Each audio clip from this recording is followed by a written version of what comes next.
নমস্কাৰ বন্ধুসকল, মই আপোনালোক সকলোকে মোৰ চেনেললৈ স্বাগতম জনাইছোঁ। বন্ধুসকল, মোৰ নাম গোবিন্দ দাস, মই স্থবাস্তু এক্সপাৰ্ট নুমেলজিষ্ট।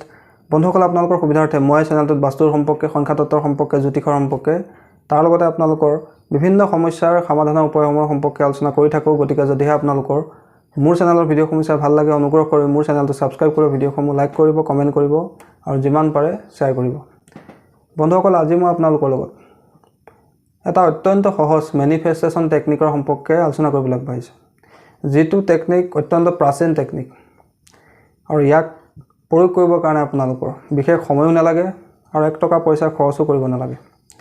কি কৰিব লাগে আপোনালোকে ভালকৈ শুনি লওক। আপোনালোকে এই উপায়টো কোনোবা এটা সোমবাৰৰ পৰা ষ্টাৰ্ট কৰিব। সোমবাৰে ৰাতিপুৱা আপোনালোকে গা পা ধুই পৰিষ্কাৰ পৰিচ্ছন্ন কাপোৰ পিন্ধি এই যন্ত্ৰভাগ ধুনীয়াকৈ কোনো এখন হোৱাইট পেপাৰৰ ওপৰত ৰঙা কলমেৰে লিখিব। লিখি লৈ যন্ত্ৰভাগৰ শেষত নিজৰ ইচ্ছাটো লিখিব। কি ইচ্ছা আপোনাৰ মনত পুহি আপুনি এই মেনিফেষ্টেশ্যন টেকনিকটো কৰিব খুজিছে, সেই ইচ্ছাটো আপোনালোকে লিখিব। লেখাৰ পিছত সেই যন্ত্ৰভাগত পাৰিলে আপুনি অকণমান পাৰফিউম লগাই দিব বা আঁতৰ অকণমান আপোনালোকে লগাই দিব। তাৰপিছতে সেই যন্ত্ৰভাগ আপোনালোকে ধুনীয়াকৈ সৰুকৈ জপাই ল'ব। জপাই লৈ আপোনালোকে এটা আটাৰ লাড়ু বনাব। যেতিয়া আমি আটা বনাওঁ তাৰ কাৰণে লাড়ু প্ৰস্তুত কৰা হয়। সৰুকৈ এটা লাড়ু বনাই সেই যন্ত্ৰভাগ লাড়ুটোৰ ভিতৰত ভৰাই দিব। ভৰাই লৈ আপোনালোকে আপোনাৰ ঘৰৰ ওচৰত যদি বুৱতী নৈ আছে বা নিজৰা আছে, নলা আছে, তাত আপোনালোকে প্ৰবাহিত কৰি দিব। অথবা যদি আপোনাৰ ঘৰৰ ওচৰত তেনেকুৱা কোনো নদী, নলা বা নিজৰা একো নাই, তেন্তে আপোনালোকে এনেকুৱা পুখুৰীত আপোনালোকে সেই বস্তুটো অৰ্পণ কৰিব, যিটো পুখুৰীত মাছ আছে। অৰ্থাৎ আপোনালোকে সেই বস্তুটো মাছক খুৱাই দিব। আৰু এই উপায়টো আপোনালোকে যেতিয়া কৰা সময়ছোৱাত আপোনালোকে যন্ত্ৰটো লিখি নিজৰ হাতত ৰাখি ল'ব। বাওঁ হাতত যন্ত্ৰটো ৰাখি সোঁ হাতেৰে চেপা দিব। চেপা দি মনে মনে আপোনালোকৰ সেই ইচ্ছাটো পূৰ্ণ হৈ গৈছে বুলি ইনটেনশ্যন দিব। আৰু মনতে thank you universe, thank you universe, thank you universe 3 বাৰ ক'ব। তাৰপিছত আপোনালোকে যন্ত্ৰভাগ ধুনীয়াকৈ আটাৰ গুলিৰ ভিতৰত ভৰাই কোনো নদী, নিজৰা, নলা অথবা আপোনালোকে পুখুৰীত অৰ্পণ কৰিব।